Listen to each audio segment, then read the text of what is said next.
अब देखिए final countdown शुरू हो चुका है। इंतजार अब बहुत कम लोगों को करना होगा, क्योंकि कल देखिए रिजल्ट आ जाएगा और कल ये साफ हो जाएगा कि आखिरकार जनता ने किसको चुना है। दिग्गजों की भी धड़कन इस समय काफी ज्यादा तेज है। चलिए अब आपको ग्राफिक्स के जरिए दिखाते हैं कहां किस सीट पर किसे टक्कर देखने को मिली।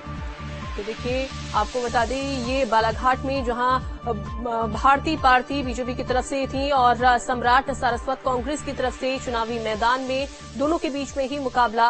बालाघाट सीट का क्या आखिरकार मुकाबला रहा, कहां से कौन उतरा, ये आपको बता रहे हैं इस ग्राफिक्स के जरिए। बीजेपी की तरफ से भारती पार्थी और सम्राट सारस्वत कांग्रेस की तरफ से। अगली सीट के बारे में आपको बताते हैं। अब अगली सीट है देखिए मंडला सीट। यहां पर फग्गन सिंह कुलस्ते बीजेपी की तरफ से और ओमकार सिंह मरकाम कांग्रेस की तरफ से चुनावी मैदान में मंडला सीट से इन्हें उतारा गया था। दोनों के बीच में ही कड़ी फाइट देखने को मिली। हालांकि एग्जिट पोल के जो नतीजे हैं वो कुछ और बयां कर रहे हैं, लेकिन कड़ी फाइट हालांकि यहां पर देखने को मिली थी। अब बात करते हैं जबलपुर सीट।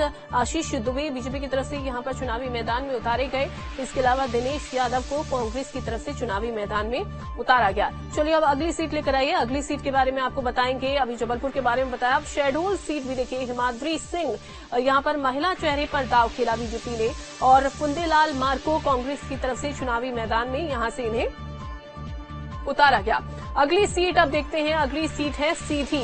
राजेश मिश्रा और कमलेश्वर पटेल यहां पर चुनावी मैदान में। कांग्रेस की तरफ से कमलेश्वर पटेल, बीजेपी की तरफ से राजेश मिश्रा। सीधी सीट के बारे में आपको बता रहे हैं।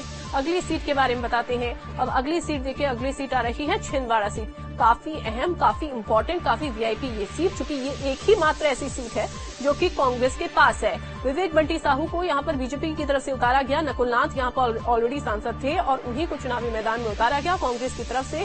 अब हालांकि अब यही एकमात्र ऐसी सीट है जो कि कांग्रेस के पास है। अब इसको बचा पाती है कांग्रेस या नहीं, वो देखना होगा। कल उसका भी फैसला आ जाएगा। होशंगाबाद सीट बीजेपी की तरफ से दर्शन सिंह चौधरी चुनावी मैदान में यहां से और कांग्रेस की तरफ से संजय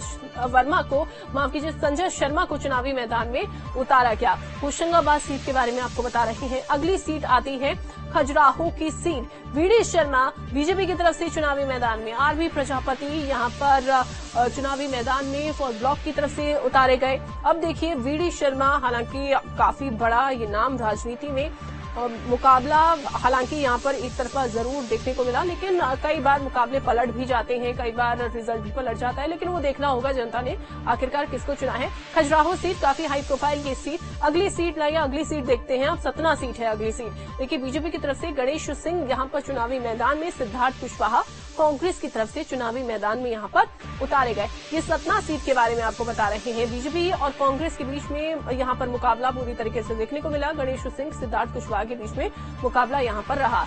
रिजल्ट जो है वो कल आ जाएगा और फैसला जनता ने चुन लिया है।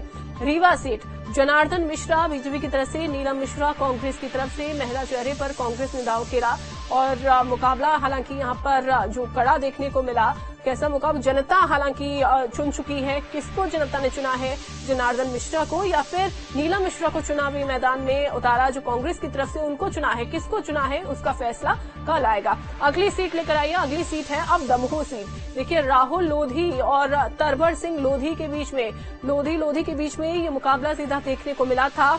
जनता ने किसको चुना है वो उसका फैसला कल आएगा। धड़कनें हालांकि तेज है। देखिए राहुल लोधी की भी और तरवर सिंह लोधी की भी धड़कनें तेज कि आखिरकार कौन जीतने वाला है। बीजेपी की तरफ से वीरेंद्र खटीक टीकमगढ़ सीट काफी अच्छी सीट है, काफी हाई प्रोफाइल ये सीट है।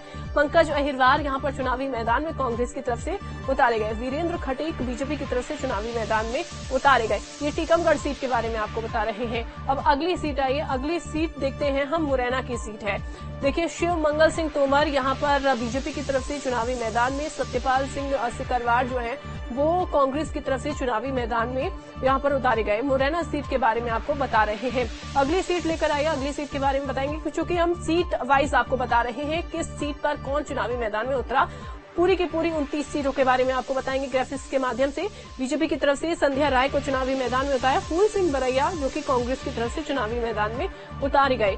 पूरी की पूरी 29 सीटों के बारे में आपको ग्राफिक्स के जरिए बता रहे हैं। गुणा सीट काफी हाई प्रोफाइल ये सीट और देखिए ज्योतिरादित्य सिंधिया यहां से चुनावी मैदान में और राव यादवेंद्र सिंह यादव यहां पर चुनावी मैदान में।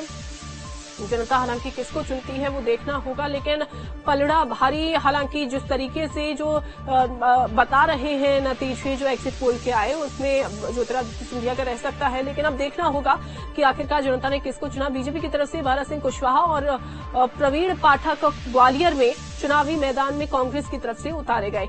ये ग्वालियर के बारे में आपको बता रहे हैं। यहाँ पर हालांकि ये देखना होगा कि कौन जीतता है, कौन बाजी मारता है। अब सागर सीट देखिए, सागर सीट में लता वानखेड़े बीजेपी की तरफ से, गुड्डू राज बुंदेला कांग्रेस की तरफ से चुनावी मैदान में उतारे गए। बीजेपी की तरफ से यहाँ पर महिला चेहरे पर दांव खिला। लता वानखेड़े बीजेपी की तरफ से, गुड्डू राज बुंदेला कांग्रेस की तरफ से सागर ये सीट। अगली सीट अब लेकर आए, अगली सीट के बारे में आपको बताएंगे। अगली सीट है विदिशा सीट, काफी इंपॉर्टेंट, काफी हाई प्रोफाइल वीवीआईपी ये सीट और हॉट सीट है ये। मध्य प्रदेश के शिवराज सिंह चौहान यहाँ पर बीजेपी की तरफ से ये मुख्यमंत्री रह चुके हैं, पूर्व मुख्यमंत्री शिवराज सिंह चौहान, और देखिए जनता काफी ज्यादा पसंद इनको करती है। भानु प्रताप शर्मा जो उतारे गए कांग्रेस की तरफ से। इसके अलावा आलोक शर्मा और अरुण श्रीवास्तव भोपाल सीट के बारे में आपको बता रहे हैं। आलोक शर्मा और अरुण श्रीवास्तव के बीच में मुकाबला देखने को यहाँ पर मिला था। तो कुल मिलाकर कहा जाए तो कड़ी फाइट हालांकि कांग्रेस देती हुई नजर आई, लेकिन जनता के ऊपर भाई सब निर्भर करता है। राजगढ़ सीट रूडमल नागर दिग्विजय सिंह। अब देखिए ये वो एक सीट जहां पर पूरी कोशिश दिग्विजय सिंह की ओर से की गई थी, क्योंकि खुद यहां पर कांग्रेस ने भरोसा दिग्विजय सिंह पर जताया था। इनका ये क्षेत्र है राजगढ़, ये उनका गढ़ है। अब ऐसे में यहां पर पदयात्रा भी देखिए यहां पर दिग्विजय सिंह की ओर से राजगढ़ में की गई थी। बैतूल सीट दुर्गादास उइके बीजेपी की तरफ से, रामू टेकाम कांग्रेस की तरफ से चुनावी मैदान में यहां पर उतारे गए। तो यहाँ पर अब फिलहाल देखना होगा कि जनता ने किसको चुना है, किसको मौका दिया है। देवास से अब ये आपको बता रहे हैं महेंद्र सोलंकी बीजेपी की तरफ से चुनावी मैदान में उतरे। राजेंद्र मालवीय जो है वो कांग्रेस की तरफ से चुनावी मैदान में उतरे। कड़ा मुकाबला देवास सीट पर। और इसके अलावा अब अगली सीट देखिए उज्जैन सीट, अनिल फिरोजिया यहाँ पर चुनावी मैदान में बीजेपी की तरफ से। इसके अलावा अगर बात करें महेश परमार कांग्रेस की तरफ से चुनावी मैदान में उतरे। उज्जैन सीट के बारे में आपको बता रहे हैं। अब चलिए आपको मध्य प्रदेश की पूरी 29 सीटों